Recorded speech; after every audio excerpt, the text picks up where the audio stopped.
Welcome to Financial Freedom for All, where we help you master your money and live your dream one episode at a time. Today on Financial Freedom for All podcast, we're actually going to be talking today about multiple streams of income with our guest, National Sales Director, Arvin Burgos. Arvin, welcome. Well, thank you, Jeff, for having me today. That's good to have you here. And one of the reasons that we've got you here is that, whenever we teach about multiple streams of income, which I think you'd agree everybody would love to have, we use this illustration of a three-legged stool. And that three-legged stool, I know that's how that you've built your financial life. But Arvin, give us a little bit of your background, because you weren't always thinking about multiple streams of income, and that certainly wasn't your background in finance. Well, way back actually in 2009, prior to that, actually, I was working really hard actually as a nurse actually in National Health Service, and one of the biggest thing that the challenge I have at that time, Jeff, is the retirement is a moving target. From 1999, the actual retirement age was 55. It went to 60. 65, 68. And I said to myself, actually, I will not be imagining myself retiring at 70. So that's one point there. Second point is, regardless whatever income I was making on that job, the reality is the income is just enough to pay the bills. But I got big goals and dreams. So that's actually just like one of the things that I want to change.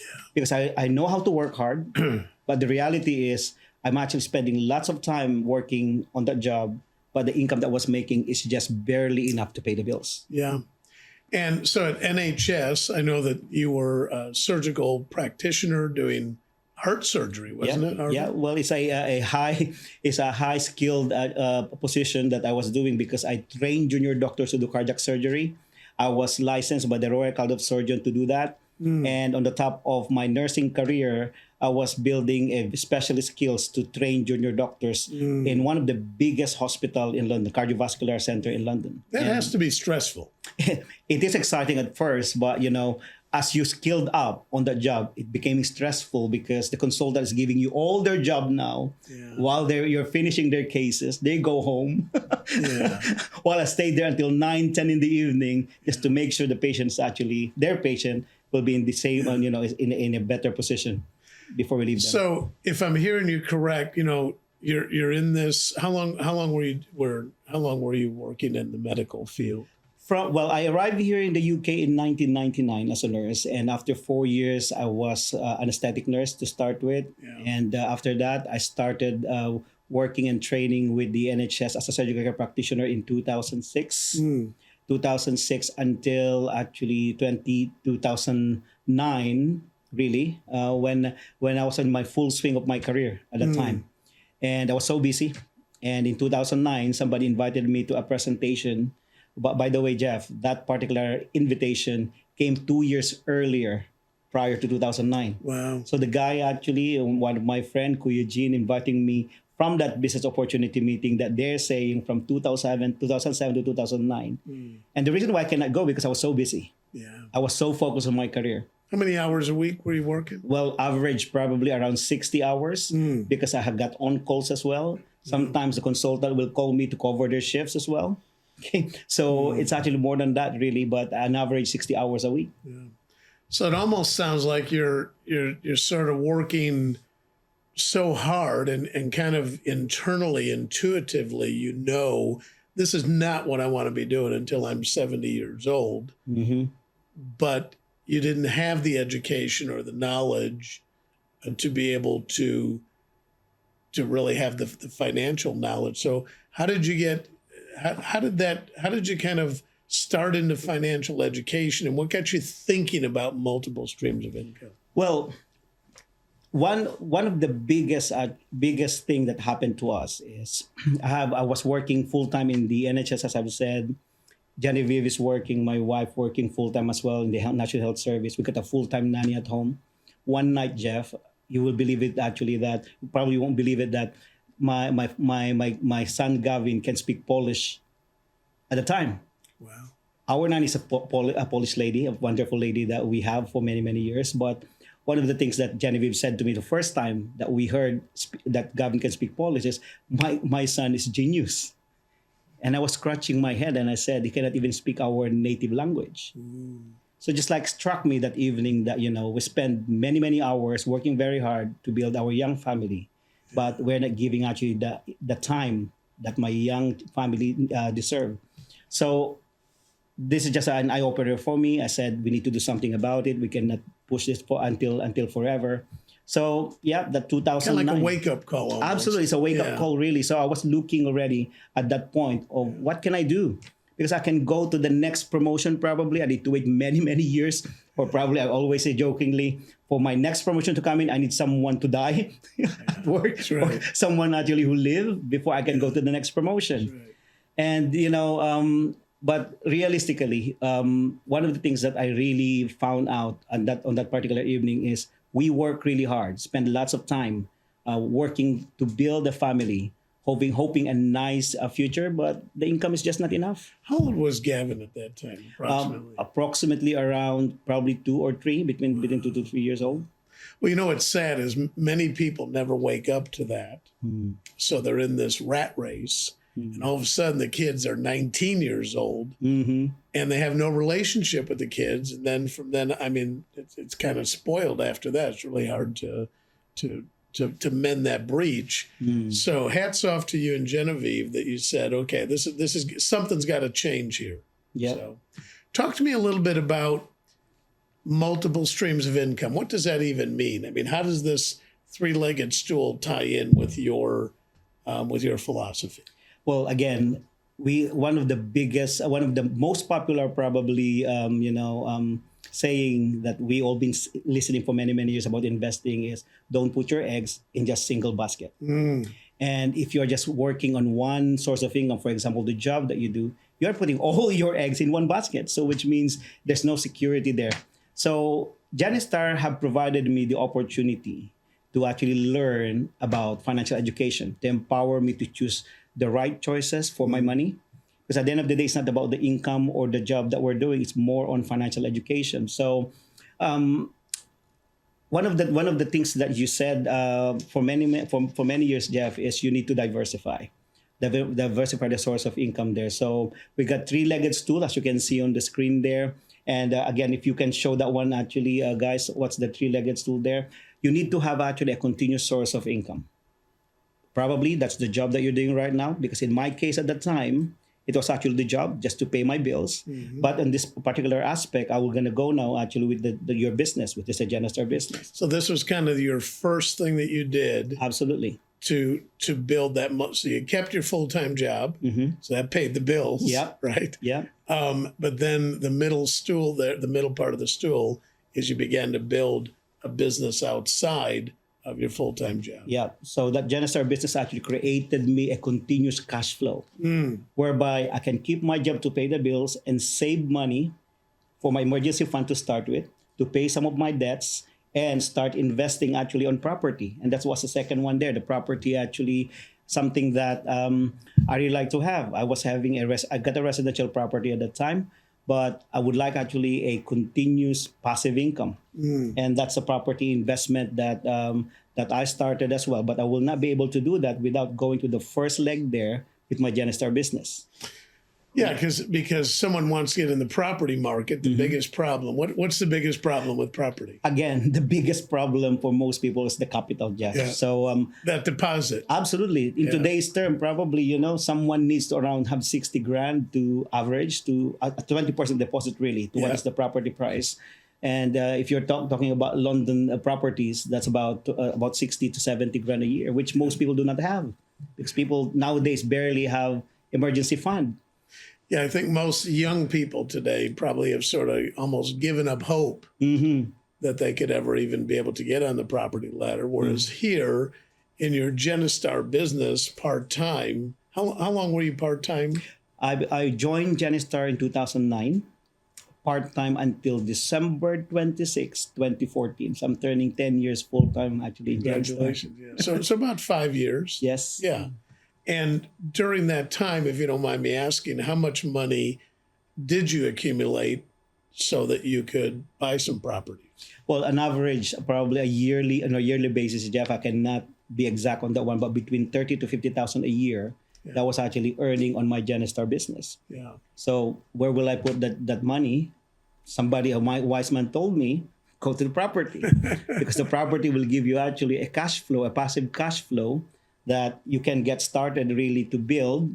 And at the same time, that extra money, you can get started to the third leg. You can invest as well for a high growth, actually, result for your investment. Yeah.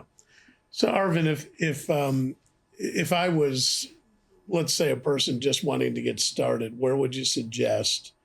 If I came to you, no matter what my age is, I've got a full-time job, and I said, I would love to be able to have, as an example, 50,000 a year coming in from these three different legs, which would be 150 grand a year. That would put you in the top 1% of all the income earners in the UK.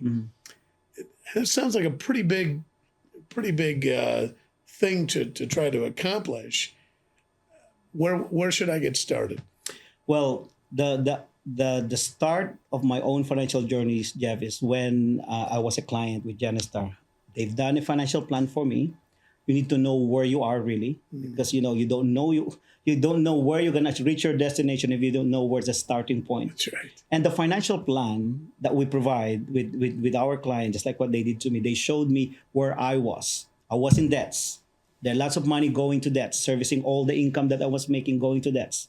And the first step that they did to me is to show me how to pay my debts quicker. And after paying that debts systematically, we managed to remove all those debts. We have more spare income now to set aside money to some of the goals and dreams, because the financial plan will give someone like me to identify what are the primary goals that I would like to achieve. And that helps me have the visual actually context on how much that goal will be. And it will actually tell me now how much money will I make that I need to set aside every month so that I can actually go to that next goal. And if the goal is actually having your first property, second property, the financial plan will be basically the first step for someone to go and achieve their financial journey. Very good. So Arvin, I'm going to kind of flip the tables on you, let you ask me some questions here. So this was given to me as a young man in the States when I was 24 years old. Much like you, I was working a full-time job. Margot was teaching school. We got our heads down. It's a little bit like the ostrich with his head in the sand. And all of a sudden, this whole world of financial literacy, financial education opened up for us. Like you, I was invited to a business overview. I heard about the rule of 72, how to pay your mortgage off and get out of debt early, and all the 10 principles that we teach. And I was blown away. At that point, our net worth, because we did this financial plan, our net worth was minus 10,000. 6 years later was plus 1 million. And it wasn't because I was good looking. It wasn't because I had a great education. Okay, I always kid people. My wife Margot has 4 degrees, but I have a temperature. But I learned these principles, and the thing that I'm excited about. That's why our tagline at Genistar is financial freedom for all. It means everybody. All around the world. So, what questions could I maybe answer about how we did this? Again, Jeff, you came from a different era. You came from another country as well. Now, is the principle different when you are in the UK in how to build wealth, really? Because I hear your story. It's like a typical family working very hard, but still negative actually on their net worth. So is the principle the same in how to build wealth? Yeah, so Margot and I have lived both in the U.S. and the UK and France. And I always like to say that, people are people. The basic humans are humans. I've never been to a country yet where I said, hey, would you like to be financially independent? Or tell me what your goals are by the time you hit 65 and someone goes, I'd really like to be bankrupt. I've never heard that before. Everybody would like to become financially free. And so the beauty of what we teach is it's universal. the 10 principles. Now, some of the, like as an example, if we look at investments up here, it says ISA. Well, here, ISA in the UK is an individual savings account that has tax benefits, whereas in the US or South Africa or any other country, they're going to have different ones. But the investment principles are the same. And certainly the property business in different countries is going to be a little bit different. But again, the underlying principles of value and equity and cash flow and all those things are all the same. So I would say in the U.S., we built a property portfolio. We built our business with Primerica, okay? And I'm eternally grateful to them for what I learned there. Still good friends with, loads of the people there and wonderful company. And then on the investment side, we built a portfolio there in the U.S. through our pensions and investment funds and stocks and shares. And so we became stable in America. Okay, and we've been living here now since 2003 in the UK, and we basically have done simply mirrored exactly what we did. So we were disciplined with our money. We were disciplined in not spending everything that we made, stayed out of debt, and so the principles are the same. And I believe this. I believe that it's the same principles no matter where you are.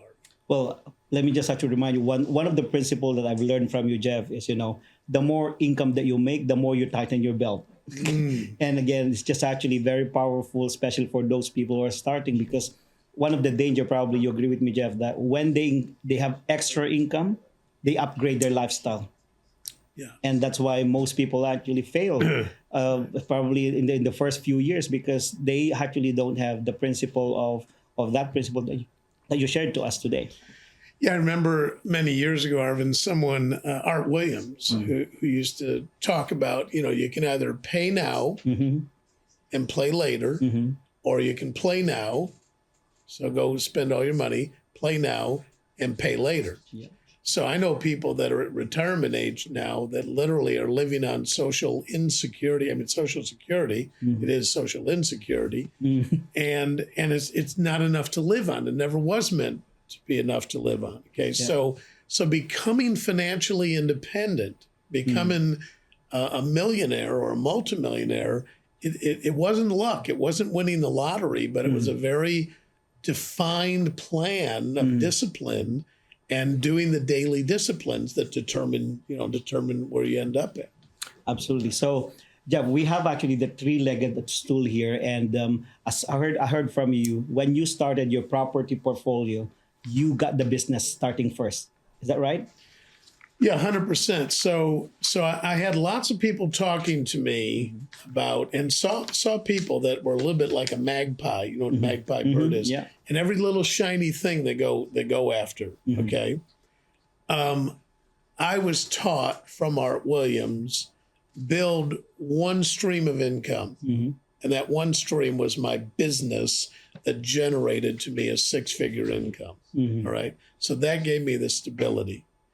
Margot and I also got our debts down. We paid all of our debts our first year in the business. We made $28,000, paid all of our credit card debts off, our cars off, never been back in debt since, other than when we leveraged to buy property. Okay. And then from that, we began to look at investing over into similar ISA in the States. They call it an IRA, individual retirement account, not the Irish Republic Army, okay? And we began to put money into those pensions and long-term funds. Art Williams taught us, tie as much up in those as you can, so when your friends come to you and want money, even though you got it, you go, I can't get it out, otherwise I got to pay a huge penalty, okay? Which has been a lifesaver to us many, many times. Not that we're not generous, but that money is what we call our do not touch fund. The do not touch fund, like that. But we first built that one leg of getting our business started, and that gave us the stability. And while we were doing that, we were saving anywhere from 10 to 50% over into those investment funds. And then when we got enough money built up in those, then we began to diversify and start to buy and build a property portfolio. And I linked up with someone that knew what they were doing in the property business because I didn't know.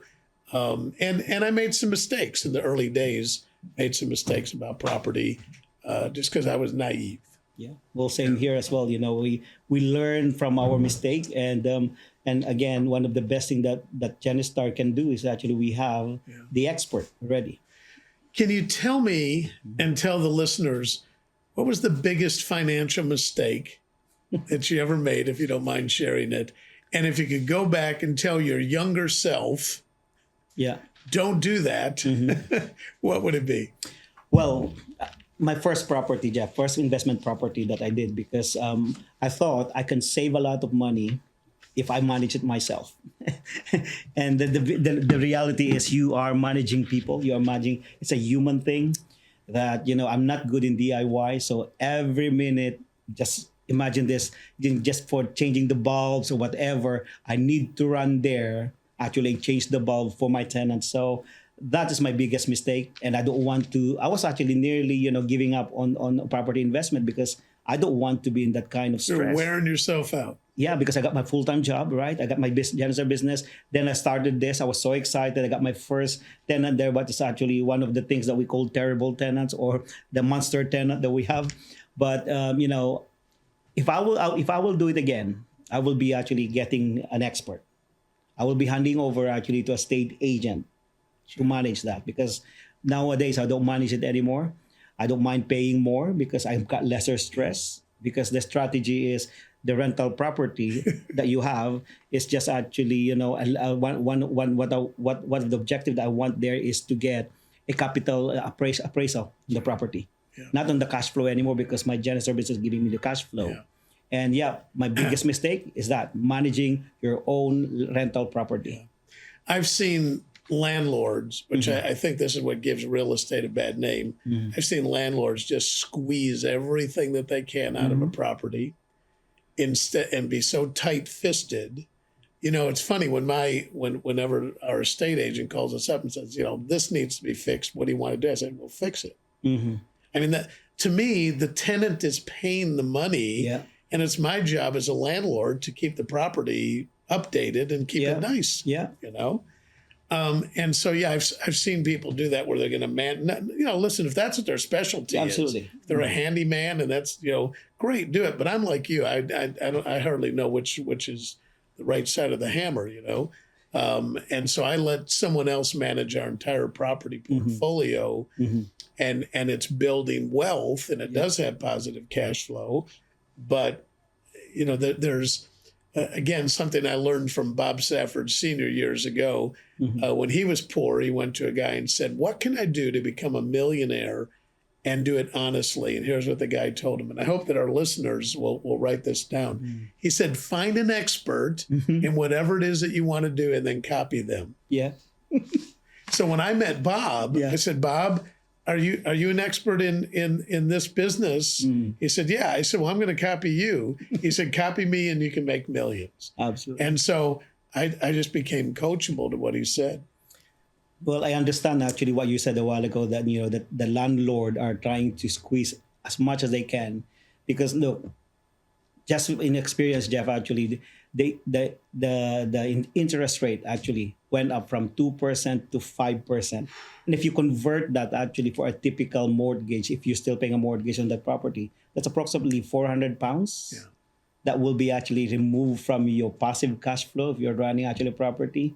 So again, it's not actually a rosy garden for having a property. But again, they need to understand, if you are in a property business, there are two ways of earning: the passive income and the capital appreciation, which means, you know, for me personally at the moment, you probably don't earn massive income on the property, but a capital appreciation, because the year that you've taken the property, it appreciates already. So that's how I see it, Jeff. So don't be disheartened about, you know, the challenges that probably if you're starting, that will be the biggest challenge actually at the moment. Yeah, and my counsel to people would be find an expert that knows what they're doing.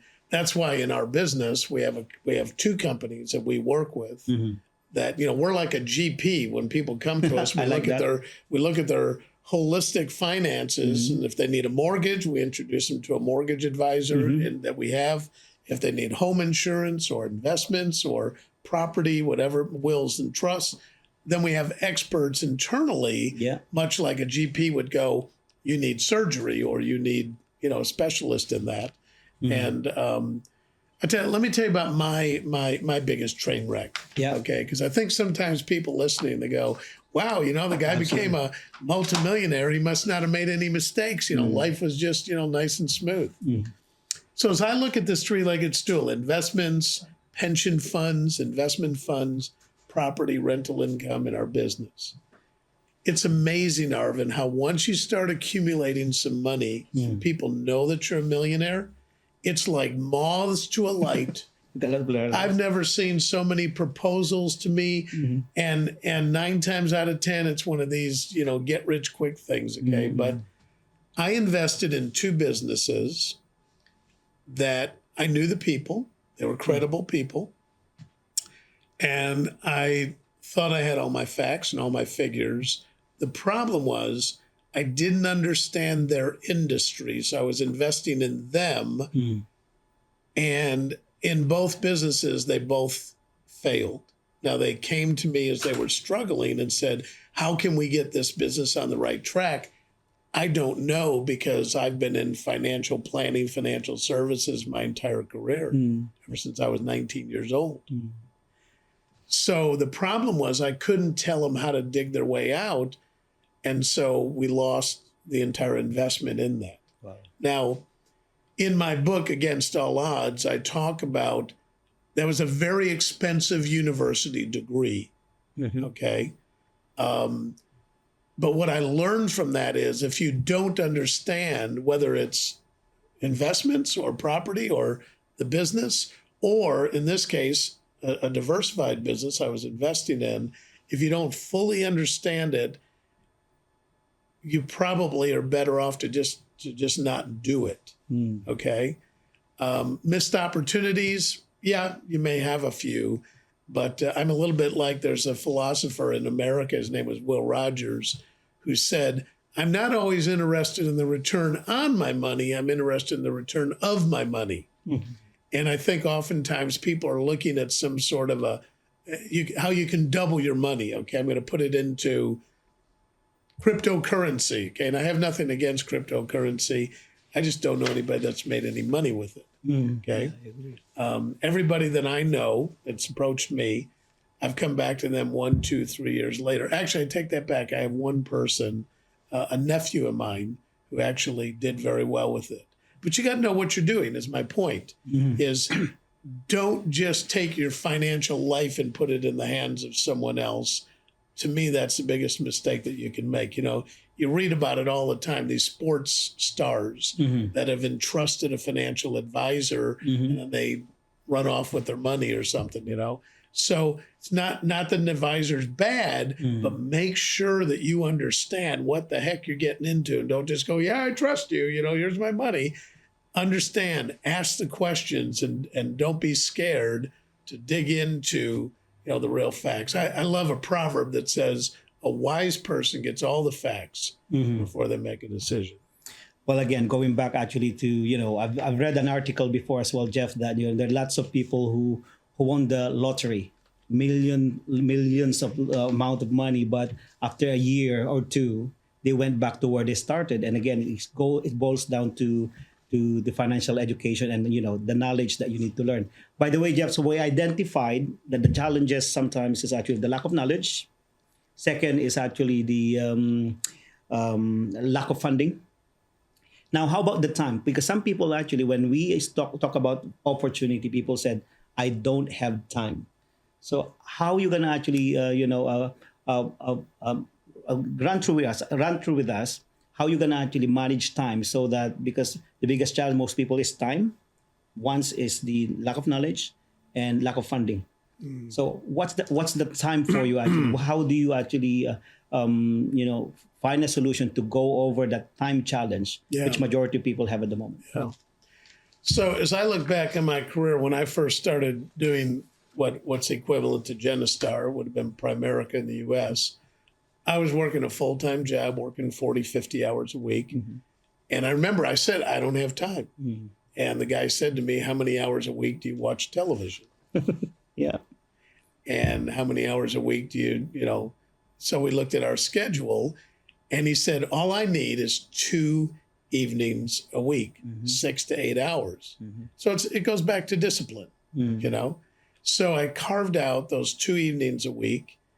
And probably the biggest lesson I learned, Arvin, was about having what we call a CCMP, clear, concise mental picture, which is your goals.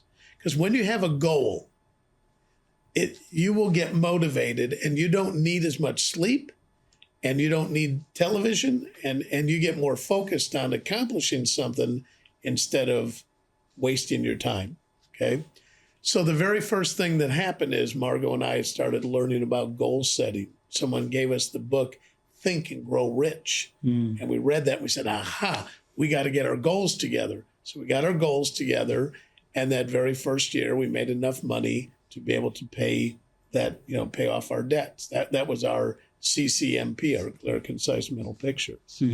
So I'm a big believer that when you get your goals in place, if you want to build a property portfolio, you want to build 25,000 a year passive income, 50,000, 100,000, whatever the number is, okay? You get motivated enough, couple that with the education, nothing can stop you. Absolutely. So, And again, the financial plan will actually help you do that, Jeff. The reason why I encourage people to do the financial plan, because on that particular meeting that you do with our Genistar rep, they will actually boil down what's the value of that goals and dream, that CCMP, and that it's time bounded as well. Yeah. And we can actually boil it down to step by step on how you can achieve actually those goals and dreams. Again, one of the things that I learned from Genistar as well, Jeff, while you're speaking there, I just learned that to achieve financial freedom, you need to learn how to schedule your priorities rather than prioritizing your schedule. Because majority of people, they prioritize their schedule rather than they schedule their own priorities. And that's the goals and dream. When I started as well as a part-time, I dedicated 2 days in a week as my Genistar day, my Genistar business. You're very disciplined. So at the time, we don't do online just like what we have at the moment. We go travel everywhere, face to face. I need to travel from 6 o'clock. If I'm not on call at the time, I need to travel and see a client there. And it's tiring. It's really hard. But the reality is it makes me empowerment if I see myself getting closer to that goals and dream, to my CCMP. 100%. Okay. So Arvin, if you could go back in time, yes, you're still young. What would you tell your younger self about building wealth and multiple streams of income? Well, I always say to people that the best time to get started is when you're young. But the youngest that you can be at the moment is today. So if you don't have any plan yet, I think you need to get started. Same thing actually in 2009. I've been delaying this opportunity to show it to me. My friend Jean is trying to invite me for 2 years, but I was delaying it because of time. I was stressed out of job. I was looking for an opportunity, but I said no all the time. But hey, 2009 on that particular meeting changed my mindset. It changed me actually because it given me the opportunity to have a business that I can build it on my part-time, and of course, from that point in 2014, I went full-time. Now, going back to the question, Jeff, if in my younger self, I know I'm younger now that I can ever be, right? Probably I want to build my business bigger. Probably I went full-time a little bit earlier. I will not take 5 years to do that one. Because way back in 2011, I qualified to become a vice president. But I said no to Steve Jenkins. I wasn't interested. You weren't ready to run your own franchise. Absolutely. Yeah. So again, in my younger version, probably, I'll be building bigger on my business. And actually, it started early because at the end of the day, if you don't have any alternative ways of cash flow, the reality is someone have written your retirement. And that's the government. Yeah. as I've said, the retirement age became a moving target for me. So if you don't have your own plan, your own financial plan, someone have written the financial plan for you. You know, Arvin, I think I'm certainly at the age right now where I could retire. And someone asked me not long ago, what keeps you going? Because, you know, I'll go on to Facebook or some other social media or email some of my friends, and they'll say, hey, and these are people that I went to high school with, or some of them were from childhood, friends that we still have. And we were recently with some friends in the U.S. on a holiday, and we had, my gosh, we've known them for over 50 years. And one of them said, when are you going to retire? They're both retired now. And as I look at my life and I look at the promise I made when I was 24 years old, when I prayed a prayer, and the prayer was, God, I'm frustrated about my finances. If I could ever figure this out, I would dedicate my life to teaching this to people. That was in America. And 2 weeks later is when I went to the business overview, and that changed my life. That was in 1981. Changed our life. We were 24 years old, and by the time we were 30, we were millionaires. And for me, it's about legacy. As you get older, you start thinking about your mortality more and more, especially as you, recently, a friend of mine just last week sent me a message on Messenger on Facebook saying, did you know, was my best friend growing up, did you know so-and-so passed away? We're the same age, went to school together, we're buddies, we used to play baseball together in school. And as your mortality becomes more, you become more cognizant, more aware of that.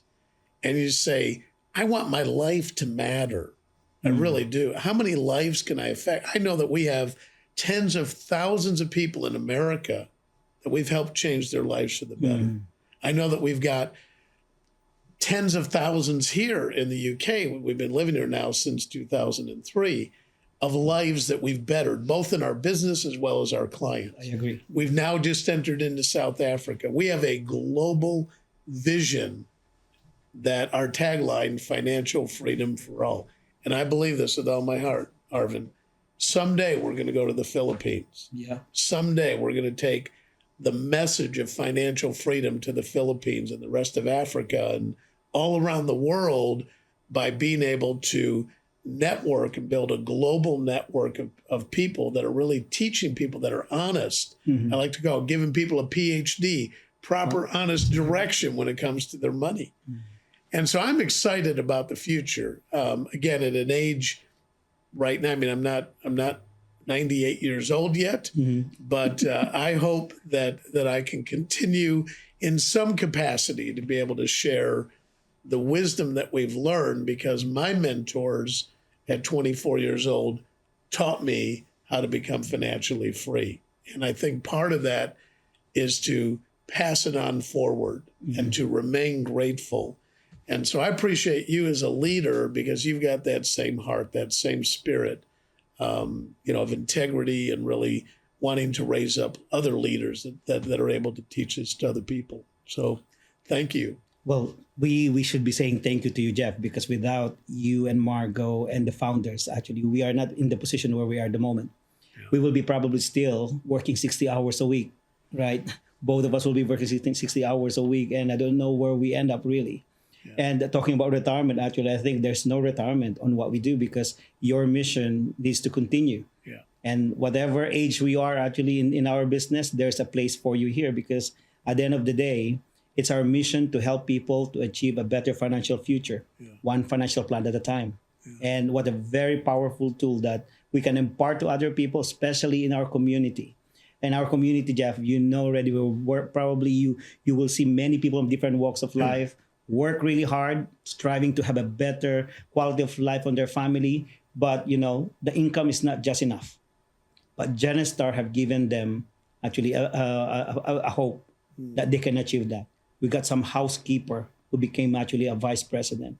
We got a healthcare assistant, now one of our top earner in the company.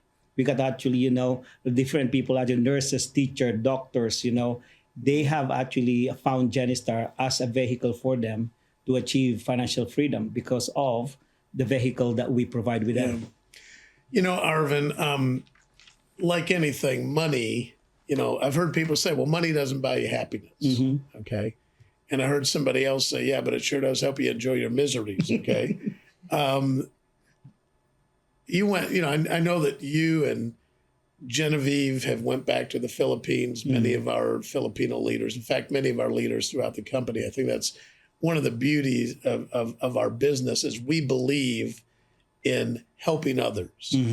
And when I saw what you guys did for your community when you went back to the Philippines, I mean, that must just give you such a sense of pride and excitement that it's not just about making money, but it's also about being able to help others that are less fortunate. Talk to us just, if you will, just for a moment, because that, to me, that's the real reason to go do this. It's not just to go become filthy rich and so you can die and be the richest guy in the graveyard, It's about, the legacy of the things that you guys have done over in the Philippines. I mean, it's amazing.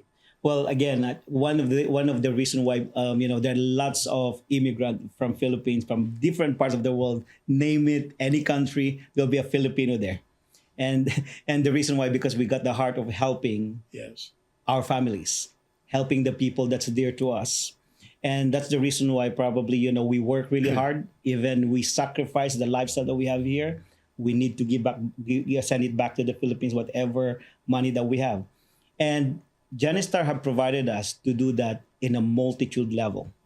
Just like our leaders during the lockdown, Jeff, there's a school there that we help that there's no means for them to do online classes. There's no internet. There's no computer actually on their household. The only way that they will be able to access education, to continue education, is having that walkie-talkie, or I don't know the name there that you call here, actually just like a two-way radio. Yeah. So the teacher needs to use actually a two-way radio to a pupil to do the instruction. Yeah. And in that school that we help, actually they only have 7 out of 300 students. They need to rotate that. But with the leadership, with the Eagles leadership through Genistar, we managed to actually provide around 500 sets of that. Wow.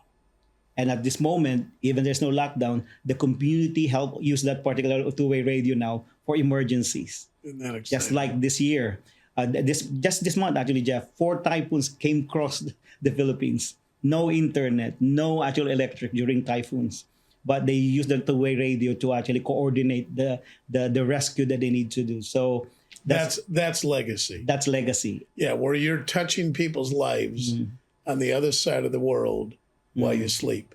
We talk about making money while you sleep, but affecting other people's lives in a positive way while you sleep. Yeah, and we got many of that as well. We have sponsored actually a school as well to run. It's a Catholic school that we actually supported as well. We still continue sponsoring them. One of the most rewarding for us is, yes, we work hard, but if you see other people benefit from the result that we do, it makes a different feeling, Jeff. Yeah. And as I've said, probably you started the mission back in the States. It's actually going global now. Yeah. We're not in the Philippines yet, but the We result, will be. but the result that we're doing here is actually making a difference already That's there right. That's right. in our simple way of doing it. Yeah. But we will not be able to do that without Genistar. As I travel around and speak, I have a lot of people tell me, they say, why should I earn extra income? I have enough. And my response to that is that's actually a very selfish statement. Well, I do have enough. Margot and I have enough.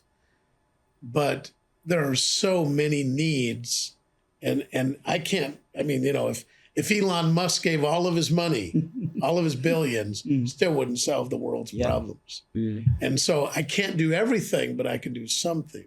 Absolutely. And that's why I love our business, is because my goal is to raise up at least 1,000 millionaires, but to raise up tens of thousands of people that can make additional income, because I know that everybody has got a special something that they, if they had extra income, that they would help family member, a charity, whatever it might be. I saw a study not long ago, Arvin, here in just in the UK. There's 180,000 charities, registered charities here in the United Kingdom. That's not the world. Yeah. It's just here. Okay, yeah. Okay. I was in South Africa just a few weeks ago. There's over 150,000 charities in South Africa. Wow. Okay. So Margot and I have got a great lifestyle, and my goal has never been, and there's nothing wrong if you want a Lamborghini, that doesn't appeal to me. I'd rather help fund an orphanage, okay? I don't want a yacht. Nothing wrong if that's what you want. But I'd rather go fund something else that's close to my heart. And that really, to me, is what financial freedom for all is that you not only can become financially independent yourself, but you become the go-to person. I never forget Art Williams talking to us about this when I was in my early 20s, mid-20s. And he said, why don't you go become the go-to person in your family? So when there's an emergency, when your parents need to redo their house or need a new car or whatever, that it's not like, oh my gosh, I have to go into debt, but now you're living off the top of the barrel instead of the bottom of the barrel. When you can do that, boy, it just blesses everybody. Absolutely. So, yeah. So Jeff, many years ago, you taught me how to calculate the return of investment. Could you remind everybody the formula on how to calculate that? So, probably the easiest calculation that I've ever heard came from my hero, Art Williams, who was the founder of A.O. Williams and Primerica. And now this is many years ago, Arvin. So this is back in the early 1980s. And he used to say that he figured that if he had $300,000 at 10% return, that would give him $30,000 a year in interest. Okay? So the 10%, the 30,000 is your rate of return, is that 10% on the capital. Yeah. Okay.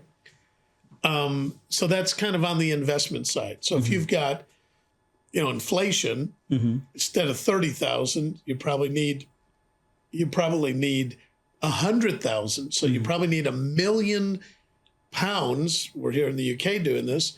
£1 million, 10% return in your investment portfolio, if you could get that, is 100,000 a year. If you could get, let's be more conservative and say 6% in a good bond portfolio, that would be 60,000 a year would be the return on your investment. Okay.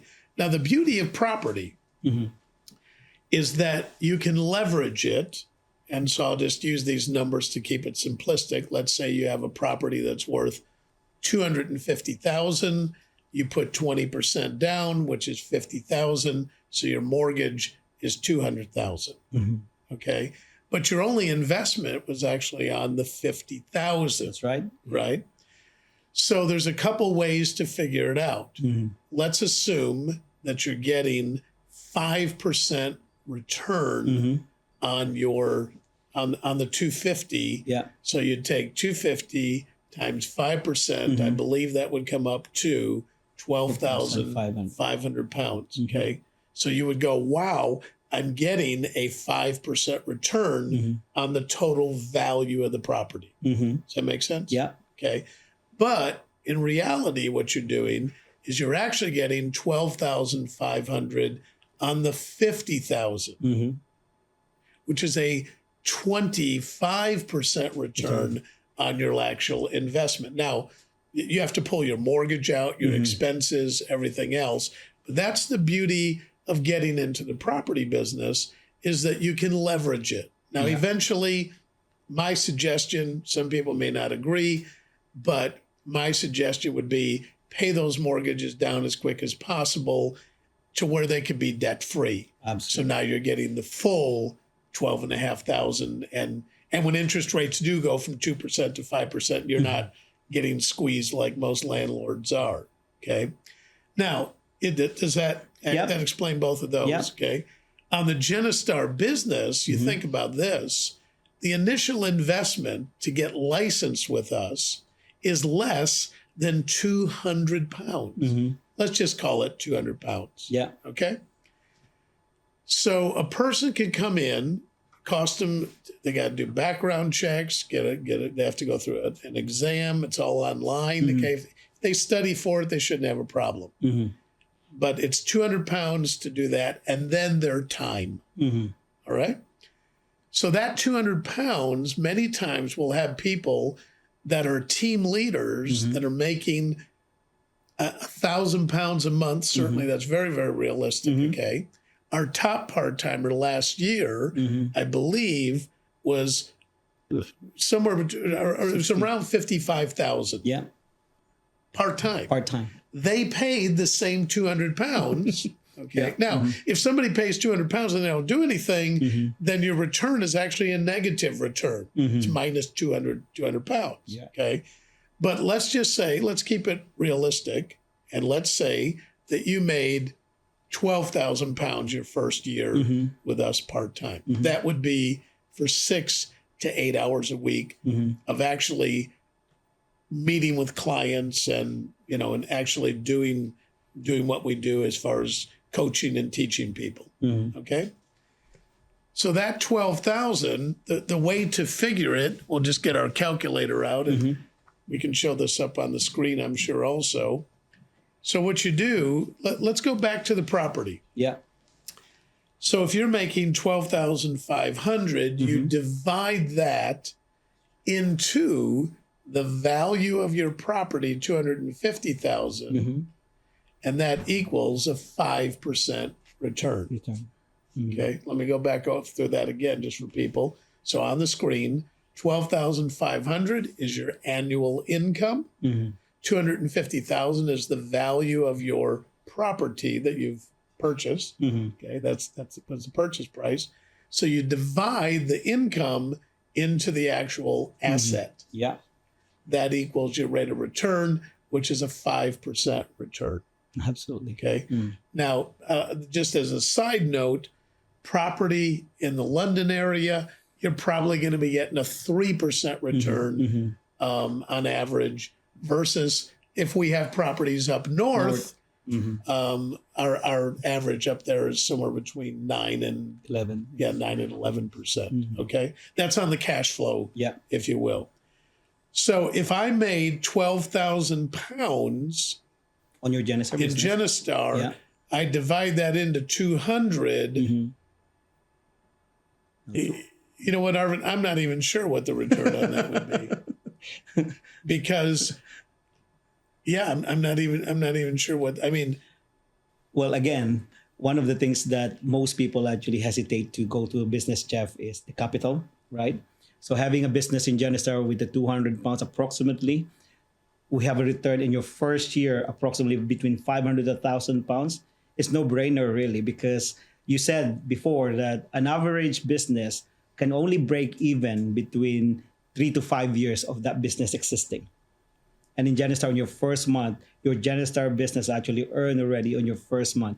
And again, as for the cash flow problem that we're talking about there, they can use Genistar business as the money that generates that. And they're going to start on the property and they're going to start actually investing. And that's why that I love our business, is because you don't have to go out, you don't have to stock anything on shelves, you don't have to buy something at wholesale and sell it for retail, end up with a garage full of items, and when you look at Arvin, on the first client, let's call it the first 2 clients that somebody gets, they'll make their 200 pounds back. Absolutely. Okay. And again, I meant to plug it in my calculator, but the number kind of went crazy because the rate of return is insane. I know. Someone goes, well, you could get this on Bitcoin or whatever. Well, you can invest 200 here. And I got to work. That's that dirty 4-letter word, WORK. But the return on that could be, like last year, our top part-timer, 55,000. Now they're full-time. The next 12 months should make 6 figures. Absolutely. Yeah. Because, 40 some years ago, I invested in the US about $200 to get licensed. And my return was my first year made 28,000, second year 57,000, third year 107,000, fourth year over $250,000. What's the return on that $200? You can cannot calculate You that. can't even calculate it. Yeah. Even your calculator was confused. How did you calculate that already? Yeah, and when you think about it, like online courses, okay, you might get the knowledge, but you're not going to get any real practical coaching right there, practical hands-on. That's the beauty of our business. And that's one of the reasons why a lot of people join us. I know I did over 4 decades ago. I joined. I said, you know what? This is a lot cheaper than me going to a university and getting my education there and getting the head knowledge. And the business changed our lives, as far as helping us become financially free. And going back to what you said, find an expert. You got your Genistar leaders there who are expert in running out their Genistar business. So again, that business makes simple. Yeah. Yeah, and it's exciting because, again, we're expanding in the UK, but we're also expanding in South Africa, and eventually, Arvin, here's what's exciting. We have people, last time we checked, it's been a few years, we have people from 85 different nations inside of Genistar. Philippines, Uganda, Nigeria, Colombia. I mean, from Everywhere. Poland, from all over Europe and all. Yeah. And so as we raise those leaders up here and they become financially independent with this own 3-legged stool, one of the reasons why I was able to move here from America, I didn't need to make any money here. I already had this done. We could have traveled around the world because this is what we did our first 20 years in the business, and we had this set. So when we came here, it wasn't about survival, but it was about how can we build something that can help other people to learn these same skills. Absolutely. And, the risk, actually, of course, there's lots of risk on investing. Property, there's a risk there. Investment, there's a risk there. Genistar business, there's a risk there. But I think, Jeff. The risk is your time. Absolutely. So you just need to risk the time and develop yourself as a better version leader for your team. Yeah, the risk is you're going to get stretched to become a better person. So if you said, my goal is to sit on the sofa, be a couch potato, I don't want to work, have no interest in bettering myself, Genistar is not for that type of person. If you say, I'm self-motivated, I really want to learn more, I really want to become financially free, and I'm not afraid of working and being coachable, it's a wonderful business. Well, just to summarize, Jeff, what I've got from you today, there are 3 ways of earning money here. While you're speaking there, the property income that you can make is actually for stability, that you can actually cash that out as the years goes by. The investment is a high return investment as well. You don't need to worry about that. Just like what you said a while ago, the money that you will not use or you will not spend. Do not touch fund. Do not touch fund. And the Genistar business is the continuous cash flow so that you can actually build on property, you can build investment and design a better lifestyle for yourself. So again, thank you very much, Jeff, for the opportunity. And the biggest thing that you've done in our community is empower ordinary people. As Mel Burgos said to on her EVP promotion, that to become a better version of herself. Yeah. So Jeff, thank you very much. Yeah, I love what, I don't know if it was her or you or Dolly, but one of you said, we're able to take ordinary people and help them go do something extraordinary because you do it through teamwork. Yeah, absolutely. Great. Well, listen, thank you all for joining us today for this podcast of Financial Freedom for All. I hope that the next time that you'll join us for more ideas, tips, tools, and techniques on how you can be smarter with your money. Have a great day.